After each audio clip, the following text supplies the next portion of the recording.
जय हिंद साथियों, स्वागत है आप सभी का आपके अपने परिवार मैथ्स गुरु मनीष में। दोस्तों मैं हूं एमके एक्सपर्ट और आप लोग का जो सेंटअप एग्जाम अभी हुआ है आज, उस सेंटअप एग्जाम का जो आंसर की है वो आप लोग के लिए लेकर आ गए हैं। और आपको बता दें कि आपके सेंटअप एग्जाम में जो प्रश्न पूछे गए हैं एकदम ऐसे प्रश्न पूछे गए हैं कि आप यदि आपको कह दिया जाए कि 100 में से 100 ऑब्जेक्टिव क्वेश्चन आपको बनाना है तो आप 100 में से 100 ऑब्जेक्टिव क्वेश्चन भी आसानी से बना पाते हैं। लेकिन हाँ, ये प्रश्न उन्हीं बच्चों से बनने वाला है जो ऑब्जेक्टिव को ऑब्जेक्टिव तरीके से बनाना सीखे हैं, जिन्होंने ऑब्जेक्टिव का कॉन्सेप्ट सीखा है। यदि आप कॉन्सेप्ट नहीं सीखे हैं तो ये प्रश्न भी आपको थोड़ा कठिन जरूर लगा होगा। लेकिन मुझे ऐसा लग रहा है कि जो भी बच्चे हमसे जुड़कर पढ़े हैं, खासकर ऑब्जेक्टिव क्वेश्चन को आप यदि बेहतर तरीके से देखें हैं या उसके सारे वीडियोस को यदि आप देखें हैं तो मुझे नहीं लगता कि आपको 20-25 मिनट से ज़्यादा लगा होगा प्रश्न को सॉल्व करने में। यदि हम देखें तो आपको यदि बिना समझाए हुए बनाए तो हम तुरंत टिक मार देंगे, बिना सब क्वेश्चन को बना ले, ठीक है ना। और आप भी ऐसा कर सकते हैं क्योंकि आपने भी बहुत बेहतरीन तरीके से देखा है। और आपको ये बता दें कि जो भी बच्चे यदि अभी तक नहीं देखे हैं या अभी तक नहीं जुड़े हैं, ऑब्जेक्टिव क्वेश्चन को बनाने का जो एक निंजा टेक्निक है, जो इसका शॉर्ट ट्रिक है, उसको यदि आप अभी तक नहीं देखे हैं, ठीक ना। लोगों के मन में यह है कि केवल कॉम्पिटिटिव एग्जाम को ही शॉर्ट ट्रिक से बनाया जा सकता है। 12th के बोर्ड परीक्षा का जो क्वेश्चन पूछा जाता है उसको शॉर्ट ट्रिक से नहीं बनाया जा सकता। उसके लिए जो है ना पूरा का पूरा मेथड पढ़ने की जरूरत है, उसका शॉर्ट ट्रिक नहीं होता। तो उन बच्चों के लिए जो है ना ये चैनल एकदम सटीक है कि आप आइए और एक बार देखिए, वीडियो को देखिए, आपको समझ में आएगा कि किस तरीके से ऑब्जेक्टिव क्वेश्चन को शॉर्ट ट्रिक से बनाया जाता है और कम से कम समय में बनाया जाता है। तो आप सबसे पहले देखेंगे कि ये आपके टर्मिनल एग्जाम, ये जो एग्जाम है सेंटअप एग्जाम, ये इंटरमीडिएट उत्प्रेषण परीक्षा 2024 प्रश्न पुस्तिका सेट कोड ए है, मैथमेटिक्स इलेक्टिव यानी गणित ऐच्छिक। इसके बाद यहां देख सकते हैं कुल आपको 138 प्रश्न पूछे गए हैं। 138 प्रश्न कैसे कैसे बन जाता है ये आपको पता है, ये बताने की जरूरत मुझे नहीं है, ठीक है ना।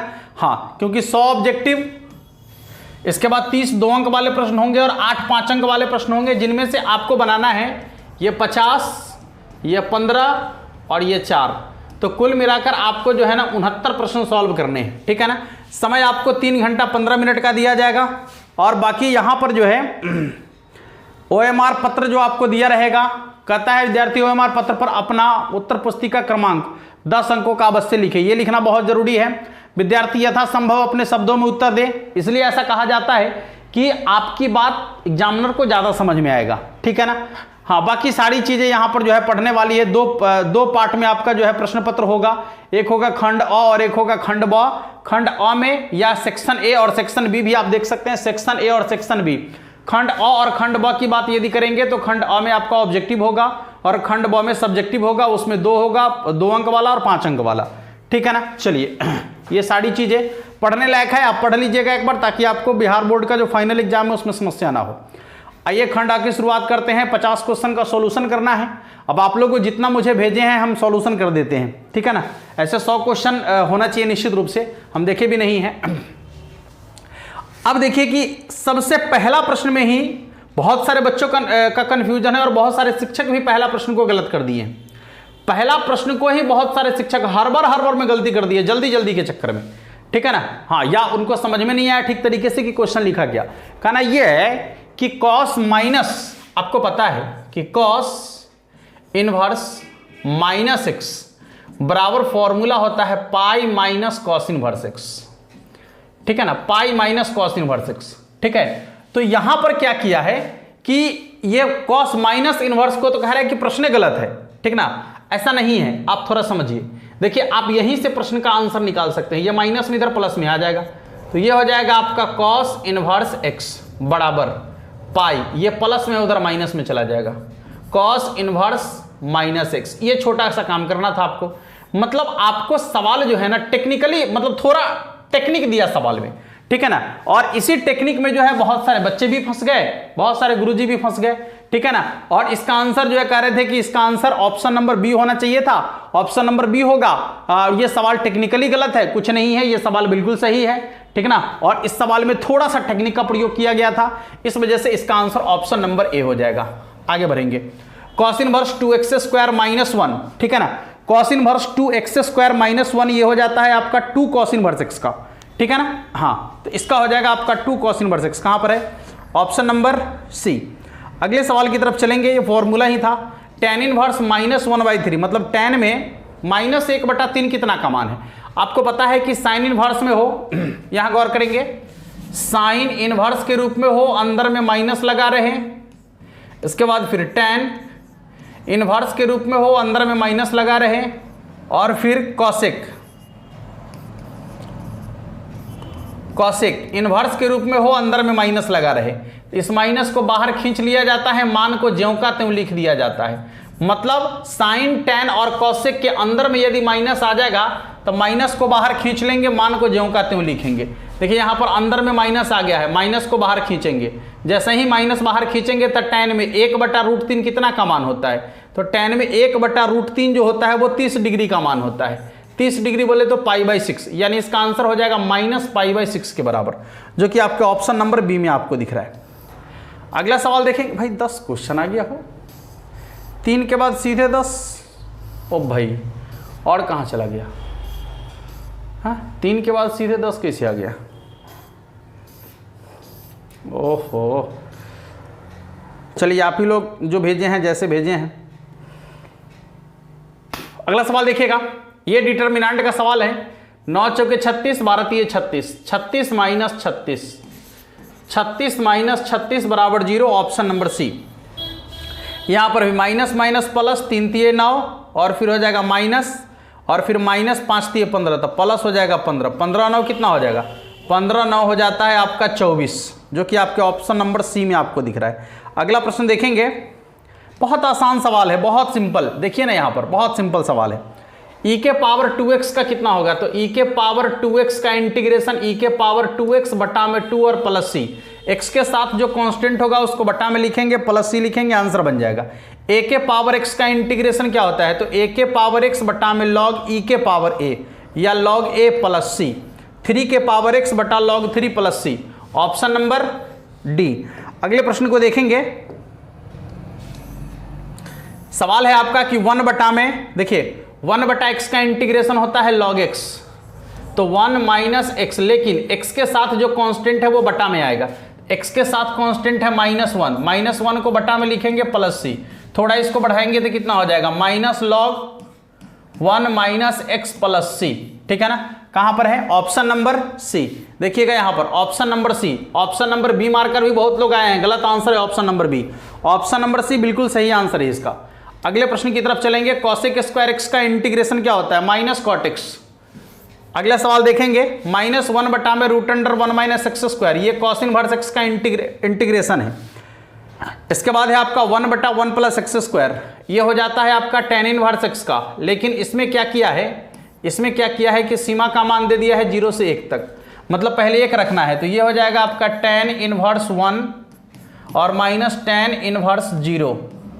tan में 1 कितना का मान है, π/4 का, -0, इसका आंसर π/4 हो जाएगा। अगले सवाल की तरफ चलेंगे,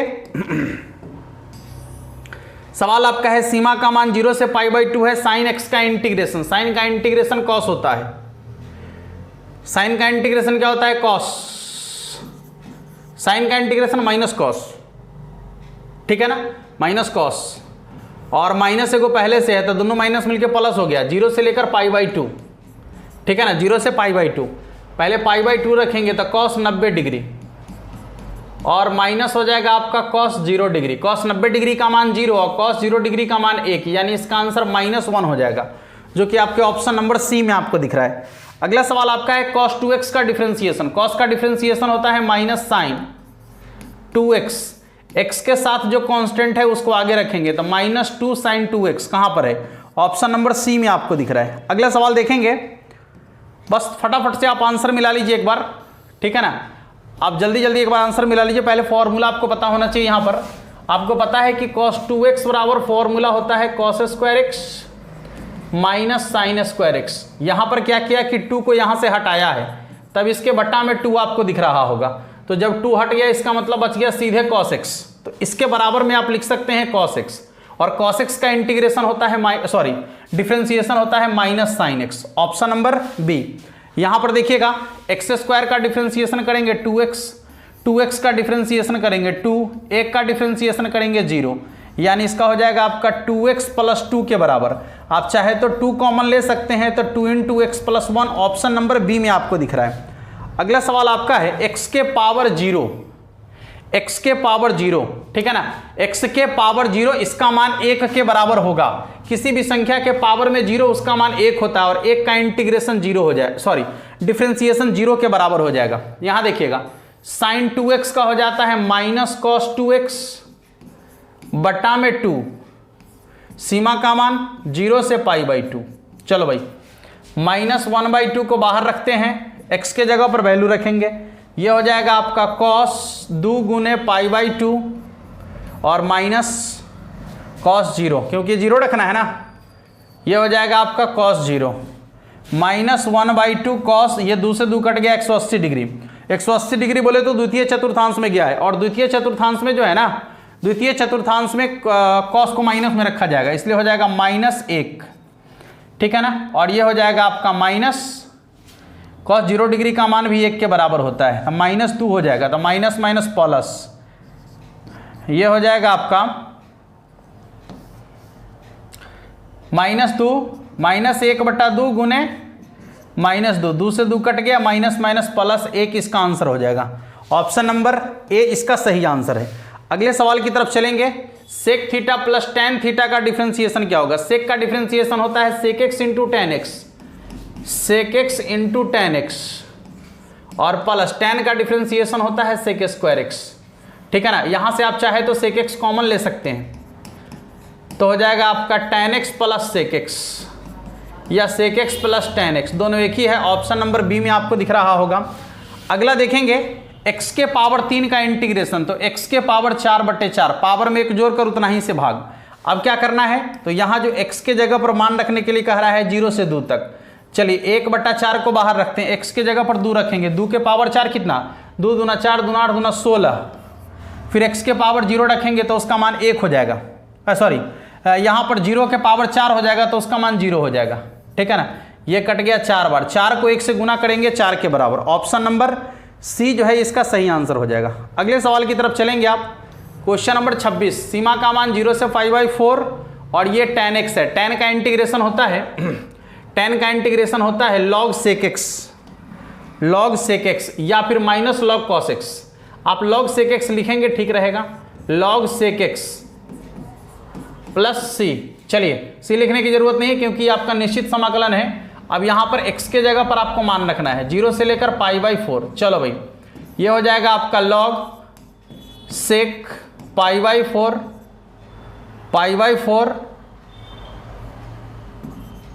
माइनस log sec 0, ठीक है ना। आपको पता है कि sec 45 का मान √2 होता है, ये हो जाएगा आपका cos log √2 और माइनस log sec 0 डिग्री का मान, यदि cos 0 डिग्री का मान 1 है तो sec 0 डिग्री का मान भी एक ही होगा, ये हो जाएगा आपका log 1, और log 1 का मान 0 के बराबर हो जाता है, इसको छोड़ दीजिए, log √2, इसका आंसर हो जाएगा आपका log √2 के बराबर, ठीक है ना, log √2 के बराबर। देखिएगा अच्छा इसमें थोड़ा सा और क्या किया है ध्यान दीजिएगा, log आप इसको लिख सकते हैं 2 के पावर 1/2, आपको पता है कि ये पावर वाला आगे चल जाता है, ये हो जाएगा 1/2 log 2 के बराबर, ठीक है ना, जो कि आपके ऑप्शन नंबर सी में आपको दिख रहा है। प्रश्न ऐसे घुमा घुमा के थोड़ा सा आपके बीच घुमा के रखा है, बस आपको लगातार प्रैक्टिस करने की जरूरत है। देखिएगा इसका हो जाएगा आपका x² 2, एक के जगह अब फिर मान रख दीजिएगा, 1/2 को बाहर रखेंगे, x के जगह पर पहले b रखना है, ये हो जाएगा b² - a², ठीक है ना, तो b² - a² 2 option number D. अगला इंटीग्रेशन आपका है x के पावर 4 का इंटीग्रेशन, तो हो जाता है पावर में 1 जोड़ेंगे, x के पावर 5 हो जाएगा और बट्टा में 5 + c, 5 से 5 कट गया, x के पावर 5 + c, जो कि आपके ऑप्शन नंबर सी में आपको दिख रहा है, ये ऑप्शन नंबर सी में आपको दिख रहा है। अगला सवाल है आपका 29 नंबर। यहाँ देखिएगा थोड़ा सा इसमें क्रिया करने की जरूरत है आपको। क्या क्रिया करना है कि आपको पता है कि यदि e के पावर में log है तो उसके आगे जो कांस्टेंट है वो उसके पावर में चला जाएगा, कोणांक के पावर में, बाकी सब खत्म हो जाएगा। तो x के पावर 3 है और इसके पावर में कितना आ जाएगा 2, तो ये हो जाएगा आपका x के पावर 6, और x के पावर 6 का डिफरेंशिएशन कितना होता है? डिफरेंशिएशन करने के लिए पावर को आगे में लिखेंगे, फंक्शन को ज्यों कहते हुए लिखेंगे, पावर में से कम कर लेंगे, यानी इसका डिफरेंशिएशन हो जाएगा 6 इंटू एक्स के पावर 5, जो कि आपके ऑप्शन नंबर बी में आपको दिख रहा है। अगले सवाल की तरफ चलेंगे।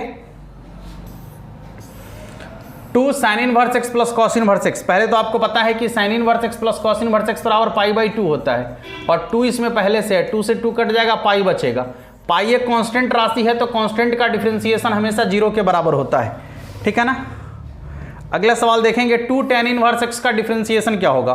पहले तो आपको पता है कि tan इनवर्स एक्स का डिफरेंशिएशन होता है 1/1 प्लस एक्स स्क्वायर। x के जगह पर 2x है तो 2x का होल स्क्वायर हो जाएगा, लेकिन x के साथ जो कांस्टेंट है उसको ऊपर में रखना है, तो 2 से गुना कर दीजिए ऊपर में, ये हो जाएगा आपका 2/1 प्लस 4x स्क्वायर। चेक करेंगे कहाँ पर है 2/1 प्लस 4x स्क्वायर, जो कि आपके ऑप्शन नंबर सी में आपको दिख रहा है। अगले सवाल की तरफ चलेंगे। cos इनवर्स x, यदि यह अपने रेंज में है, देखिएगा यहाँ पर x का मान यदि -1 से 1 के बीच है तो cos से cos इनवर्स कैंसिल होगा, x इसका बराबर x हो जाएगा इसका आंसर। अगला देखेंगे 33 number, sine inverse 1/x। Sine inverse 1/x बराबर हो जाता है आपका कोसेक इनवर्स x अब प्लस ये सेक इनवर्स x पहले से है, और आपको ये भी पता है कि sec inverse x plus cosec inverse x बराबर कितना होता है? π/2, यानी इसका आंसर हो जाएगा π/2 के बराबर, जो कि आपके ऑप्शन नंबर सी में आपको दिख रहा है। अगला क्वेश्चन देखेंगे 34 नंबर। सवाल आपका है कि tan inverse x plus cot inverse x बराबर π/2। ये हो जाएगा आपका कॉट π/2। कॉट 90 डिग्री का मान कितना होता है? 0 के बराबर। कॉट 90 डिग्री का मान साइन कॉस 0 बटा साइन 0, कॉस 0 डिग्री का मान एक इन्फिनेटिव।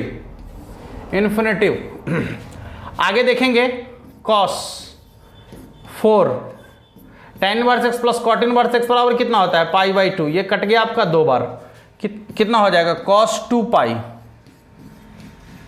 2π बोले तो चतुर्थ चतुर्थांश में गया है, चतुर्थ चतुर्थांश में cos को और sec को प्लस में रखा जाता है, इसलिए इसका आंसर हो जाएगा आपका 1 के बराबर, ठीक है ना, 1 के बराबर। अगले सवाल की तरफ चलेंगे। k डॉट प्रोडक्ट में यदि सेम टू सेम है, ठीक है ना, डॉट प्रोडक्ट में यदि सेम टू सेम है तो उसका मान हमेशा 1 के बराबर होता है, 1 के बराबर होता है।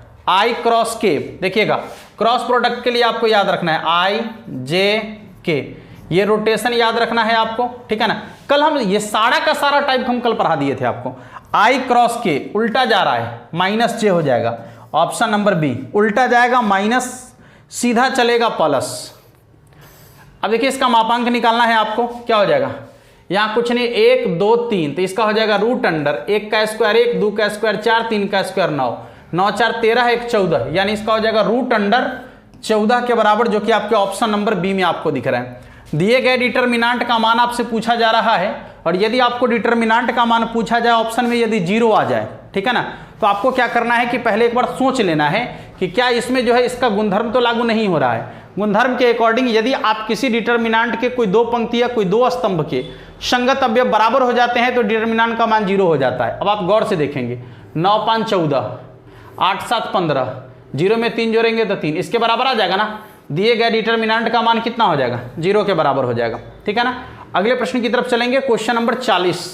देखिए क्या कह रहा है सवाल आपका, यदि ए वेक्टर समांतर है बी वेक्टर, और यदि दोनों एक दूसरे के समानांतर हो, ध्यान दीजिएगा, यदि ये दोनों एक दूसरे के समानांतर हो, ए वेक्टर और बी वेक्टर, ओहो, यदि ए वेक्टर और बी वेक्टर एक दूसरे के समांतर हो तो समांतर होने के कंडीशन में थीटा का मान 0 हो जाता है, और जब क्रॉस प्रोडक्ट की बात आती है तो साइन थीटा आता है, और जैसे ही थीटा के जगह 0 डालेंगे तो 0 हो जाएगा, इसलिए इसका आंसर हो जाएगा ऑप्शन नंबर ए के बराबर, ठीक है ना।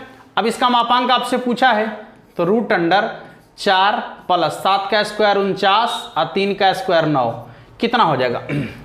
49 और 9, 9 9 18, यानी हो जाएगा आपका 58, अच्छा 62, ऑप्शन नंबर बी। सवाल कहता है कि सदिश i प्लस जे प्लस के की द्विक कोज्या। देखिए i प्लस जे प्लस के की द्विक कोज्या की बात यदि करेगा तो सबसे पहले आपको इसका मापांक निकालना पड़ेगा, ठीक है ना। सबसे पहले आपको निकालना है इसका मापांक, तो मापांक निकालेंगे तो कितना आएगा? रूट अंडर 1 के स्क्वायर 1 प्लस 1 के स्क्वायर 1 प्लस 1 के स्क्वायर 1, यानी रूट अंडर 3। और आपको क्या करना है, यहाँ पर कुछ नहीं है तो 1 है, 1 है, 1 है, सबके बटा में ये मापांक डाल देना है। कितना आएगा 1/√3, 1/√3, 1/√3, यानी इसका आंसर ऑप्शन नंबर सी के बराबर हो जाएगा। अगले सवाल की तरफ चलेंगे, देखिएगा सवाल कहता है 3i + 4j इसका मापांक, तो √3 का स्क्वायर 9, 4 का स्क्वायर 16, 16 9 25, 25 का वर्गमूल 5, यानी इसका आंसर ऑप्शन नंबर डी हो जाएगा। कहता है सदिश इतना एवं इतना के बीच का कोण, दो सदिश के बीच का कोण निकालने के लिए आपको क्या कहा जाता है, cos थीटा बराबर फॉर्मूला लगाना है, ए वेक्टर डॉट बी वेक्टर बटा में ए वेक्टर का मापांक और बी वेक्टर का मापांक, ठीक है ना, यही फॉर्मूला लगाना है। चलिए सबसे पहले हम क्या करते हैं ना कि दोनों का डॉट प्रोडक्ट निकालते हैं, कितना हो जाएगा 2 1 2 प्लस माइनस माइनस 4 3 12 5 दूनी 10, ओ भाई 10 और 12 में से 12 घट गया 0, यानी हो गया ये आपका cos थीटा बराबर 0। और जब cos थीटा का मान 0 के बराबर हो जाता है तो वो कहाँ पर होता है, cos थीटा का मान 0 कब होता है, तो cos थीटा का मान 0 तभी होता है जब वह 90 डिग्री के बराबर होता है थीटा, ठीक है ना। चलिए अगला सवाल देखेंगे, इसका डिटर्मिनेंट का वैल्यू आपसे पूछा गया है -1 माइनस, फिर हो जाएगा आपका -1, तो माइनस माइनस +1 घट के कितना हो जाएगा 0। यहाँ देखेंगे -18 और -8 दूनी 16, कितना हो जाएगा, ये हो जाएगा आपका -34 ऑप्शन नंबर बी। अगले सवाल की तरफ चलेंगे। अब देखिए इसका मान निकालने के लिए आपसे कहा गया है, क्या है सवाल, सवाल आपका है कि 10 12 13, देखिए 11 12 13 10 10 10, ठीक है ना, 1 2 3, सबसे पहले 10 आए कि 11, 10 2 12, 10 3 13, इसके बराबर हो रहा है ना, इसका आंसर 0 के बराबर हो जाएगा। देखिए 6 4 10 ये आ रहा है, 5 5 10 ये आ रहा है, 7 3 10 ये आ रहा है, इसका भी आंसर कितना हो जाएगा 0 के बराबर, ठीक है ना। अगले सवाल की तरफ चलेंगे। यहां पर देखिए ये गुना किया जा रहा है और आपको मैट्रिक्स का गुना करना है ना, देखिएगा तो करना क्या है, एक बार रॉ को कॉलम में, रॉ को कॉलम में, 4 3 12 प्लस 4 3 12, यानी 12 12 कितना हो जाएगा 24, इसका आंसर ऑप्शन नंबर डी के बराबर हो जाएगा। ये देखिए 1001 इसका मान होता है 1 के बराबर, ये आई है, और इसके पावर में आप कुछ भी रख देंगे, 1 के पावर में कुछ भी रखेंगे तो उसका मान 1 के बराबर ही होगा, मतलब आई के बराबर ही होगा, वो बदलेगा नहीं, ठीक है ना। अगला सवाल देखेंगे आप, ये गुना करेंगे तो कितना हो जाएगा, साइन थीटा को माइनस कॉसेक थीटा से, तो हो जाएगा minus sign theta into cosec theta into cosec theta. इसके बाद हो जाएगा आपका इंटू कॉसेक थीटा, बीच में लगाना है minus cos theta into sec theta, cos theta into sec theta, ठीक है ना। ये हो जाएगा -1 क्योंकि sine theta into cosec theta बराबर 1, और फिर ये भी हो जाएगा -1, यानी इसका आंसर हो जाएगा -2 के बराबर, जो कि आपके ऑप्शन नंबर डी में आपको दिख रहा है। अगले क्वेश्चन की तरफ चलेंगे। देखिए यहाँ पर ये आपका है 1001, यानी 1 के बराबर, 1 से यदि गुना करेंगे इसमें तो ज्यों का त्यों रह जाएगा 1 1 1 1 1, ज्यों का त्यों। अगला सवाल देखेंगे, इसके डिटर्मिनेंट का मान आपसे पूछा जा रहा है, ठीक है ना। हाँ यहाँ पर भी 0 है तो देख लीजिए 2 2 4 ये आ जाएगा, 3 1 4 इसके बराबर, 3 1 4 इसके बराबर, ऑप्शन नंबर डी, इसका भी आंसर 0 हो जाएगा। हाँ ये 0 से गुना करने के लिए कहा है कि क्यू से गुना करने के लिए कहा है, क्यू का कहीं कोई बातें नहीं है, तो 0 से गुना करना होगा। एक रॉ एक कॉलम, 3 को 0 से गुना करेंगे 0 प्लस 3 को 0 से गुना करेंगे 0, यानी इसका आंसर हो जाएगा 0 के बराबर, ऑप्शन नंबर सी। ओह अगले सवाल की तरफ चलेंगे। यहाँ देखिएगा, अब देखिए इसको गुना करना है, एक रॉ से एक कॉलम में एक बार गुना, 4 को 0 से गुना करेंगे 0, अब 5 को 1 से गुना करेंगे तो हो जाएगा 5, फिर काम खत्म, फिर दूसरा रॉ को उसी कॉलम में 0 प्लस 7, यानी हो जाएगा इसका 7 और 5 किधर गया, हाँ ऑप्शन नंबर डी। अगले सवाल की तरफ चलेंगे। क्या है सवाल, 1 0 0 0 1 0 0 0 1, यानी 1 के बराबर। हाँ इसका ट्रांसपोज निकाला जाए तो भी 1 के बराबर, घट गया 0 के बराबर, ऑप्शन नंबर ए। देखिए ना भाई, ये है आपका ए का मान 1 0 0 0 1 0 0 0 1, अब माइनस, ट्रांसपोज निकालने का मतलब है क्या, रॉ को कॉलम में बदलना है, तो फिर कितना होगा 1 0 0 0 1 0 0 0 1। फिर से देखिए वही आया, सेम टू सेम, घट के कितना हो जाएगा 0 के बराबर।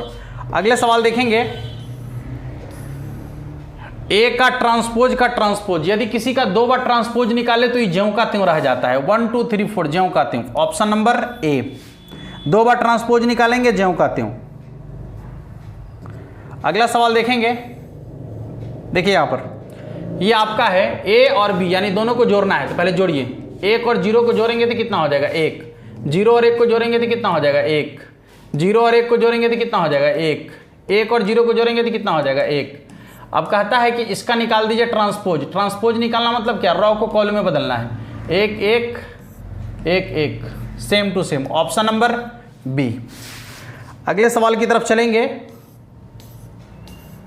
सवाल है आपका, ए का मान दिया गया है, बी का मान दिया गया है, तो ए माइनस बी निकालना है। घटाने के लिए देखिए, 1 में से 2 घटेगा -1, 2 में से 1 घटेगा 1, 2 में से 1 घटेगा 1, 1 में से 2 घटेगा -1, ए माइनस बी, और इसका ट्रांसपोज निकाल दीजिए, कितना हो जाएगा -1 1, फिर 1 -1, चेक करो कहां पर है, यही है इसका ट्रांसपोज, -1 1 1 -1 -1 1 -1 1 1 -1, ऑप्शन नंबर ए।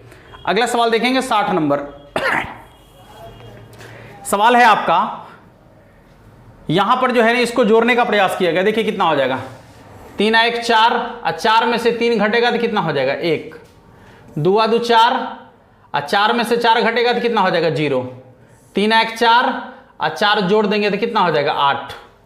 कहां पर है 1 0 8, ए वाला तो है, यही है, बाकी सब 0 होगा। देखिए ना, 6 4 10 में से 10 घट गया 0, 5 5 10 में से 10 घट गया 0, 6 4 10 में से 10 घट गया 0, नीचे वाला 0 0 है ना। अगला क्वेश्चन देखेंगे 61 नंबर। कहता है यदि किसी सरल रेखा का द्विक अनुपात इतना है तो उस रेखा की द्विक कोज्या कितना होगा। पहले तो इसका निकाल दीजिए मापांक, कितना हो जाएगा भाई, √1 + 1 यानी 2। अब आप क्या करेंगे, √2, अब इसी सब के बटा में √2 लिख दीजिए, तो यहां पर दिख रहा होगा आपको 1 बटा √2, 0 बटा √2, 1 बटा, इसका मान 0 के बराबर भी होगा, ठीक है ना, तो नहीं भी हो सकता है, तो कोई दिक्कत नहीं है। अगला सवाल कहता है किसी तल का समीकरण इतना हो तो उस तल पर अभिलंब का द्विक अनुपात मतलब यही x के साथ वाला, y के साथ वाला, z के साथ वाला, ये x y z, यही है अभिलंब का द्विक अनुपात, यानी 2 3 4, ऑप्शन नंबर बी। अगला सवाल देखेंगे, yx की द्विक कोज्याएं। देखिए हम आपसे कितना बार कहे हैं कि ये सब सवाल जो है ना एकदम हिट है। yx की द्विक कोज्याएं, y का मान 1 होगा, बाकी सब 0। यदि द्विक कोज्याएं इतना इतना इतना और इतना इतना इतना वाली दो सरल रेखा के बीच का कोण थीटा हो तो cos थीटा बराबर कितना होता है, L1 L2 M1 M2 N1 N2। cos theta बराबर L1 L2 M1 M2 N1 N2, सबके बीच में plus plus, option number D. सवाल है आपका कि 2 के पावर 2x, 2 के पावर 2x, इसको आप पावर टू पावर गुना करेंगे तो ये हो जाएगा 4 के पावर x। 2 के पावर 2 कितना हो जाता है 4 ना, तो 4 के पावर x है, ये 2 के पावर 2x लिखा है ना, आप इसको 4 के पावर x लिखेंगे। 4 के पावर x का इंटीग्रेशन कितना हो जाएगा, 4 के पावर x बटा में log 4, ऑप्शन नंबर सी।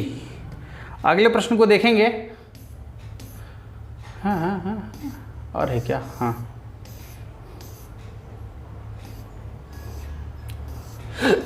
ये कौन सा 68 है और ये कौन है, अरे भाई फिर 73 74 आ गया। कुछ कितना क्वेश्चन छोड़ छाड़ के भेजा है। पी ए बराबर इतना, पी बराबर इतना, इंटरसेक्शन इतना है, तो पी ए बटा बी, सॉरी पी बी बटा ए ना, पी बी बटा ए बराबर ये होता है आपका पी ए इंटरसेक्शन बी बटा में पी ए। इंटरसेक्शन का 1/4, पी ए का 5/8, तो ये लिख दो ना 8/5, कट गया 2 बार, 2/5, ऑप्शन नंबर ए।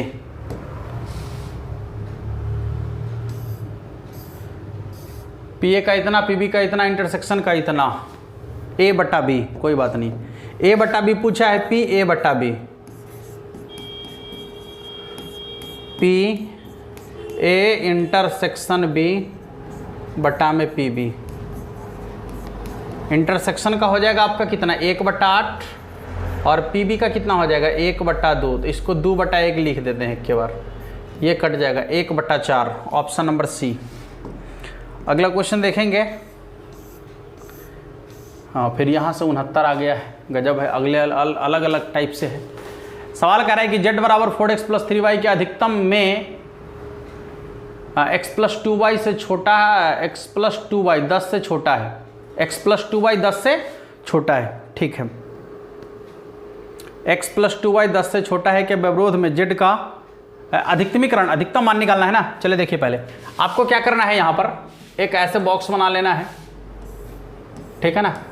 एक बार x के जगह पर 0, एक बार y के जगह पर 0, ठीक है, x y। एक बार x के जगह पर 0 रखेंगे तो कितना हो जाएगा, x के जगह पर यदि हम 0 रखते हैं तो y बराबर 5, x के जगह 0 y बराबर 5, और यदि y के जगह 0 रखेंगे तो x बराबर 10, और a को मान आपके पास जो है वो 0 0 है, ठीक है ना। अब यही मान उठाकर इसमें रख देना है बारी बारी से, जो सबसे ज़्यादा देगा अधिकतम मान।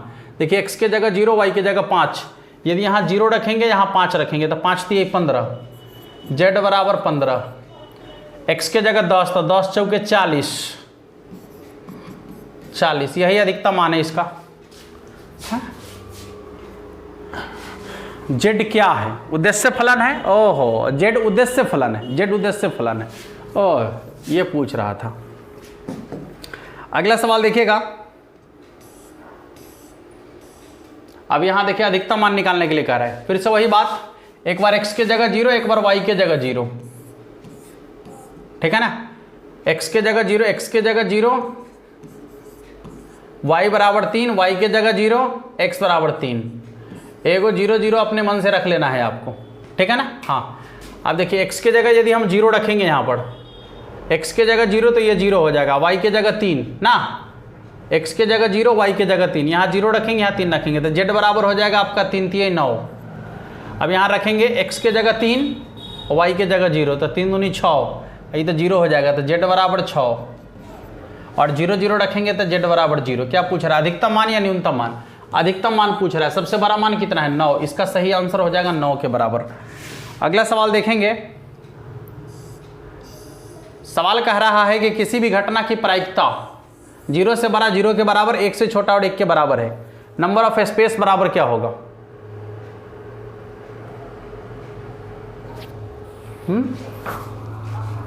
किसी भी घटना की प्रायिकता 0 से बड़ा 0 के बराबर है, ठीक है, 1 से छोटा और 1 के बराबर है, तो PS बराबर क्या होगा? टोटल सैंपल स्पेस 2 होगा। प्रायिकता का गुणन नियम,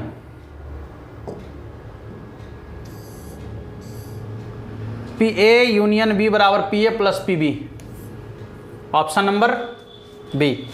इसके बाद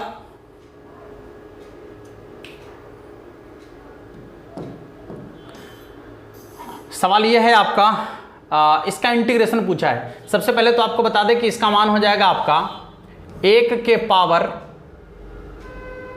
n इंटू 1 के पावर n-1, ये है इसका मान, इसका मान, ठीक है ना, n इंटू 1 के पावर n-1, यानी ये हो जाएगा सीधे n के बराबर, और n का इंटीग्रेशन हो जाएगा आपका nx + c।